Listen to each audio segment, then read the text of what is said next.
यद्यप्येतेन पश्यन्ति लोभो भगतच्चेतसः குலக்ஷக்ருதம் தோஷம் மித்ரத்ரோகே ச பாதகம்.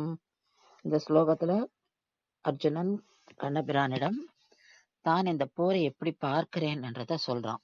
கண்ணா, இந்த கௌரவர்கள் பேராசையினால மதிமயங்கி இருக்கிறார்கள். அவர்களுக்கு இந்த போரினால் ஏற்படும் தீங்குகளை அறிந்து கொள்ள நிலையில இல்ல அவர்கள். ஏன்னா அந்த ஆராய்ந்து அறியும் அறிவுமே இல்லாமல் இருக்கிறார்கள். அதனால அவர்களுக்கு இந்த போர் மூலம் ஏற்பட போகும் தோஷமும் பாபமும் தெரியாம இருக்கிறா. ஆனா நான் இதையெல்லாம் அறிவேன்.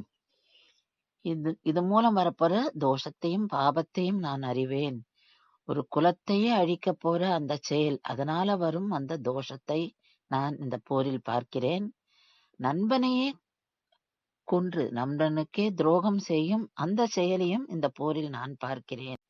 இந்த பாப செயல்களிலிருந்து நாம் விலகறதுக்கு யோசனை பண்ணணும் அப்படின்னு சொல்லி தனக்கு இந்த போர்ல விருப்பம் இல்லைங்கிறத கண்ணபிரானிடம் அர்ஜுனன் சொல்கிறான்.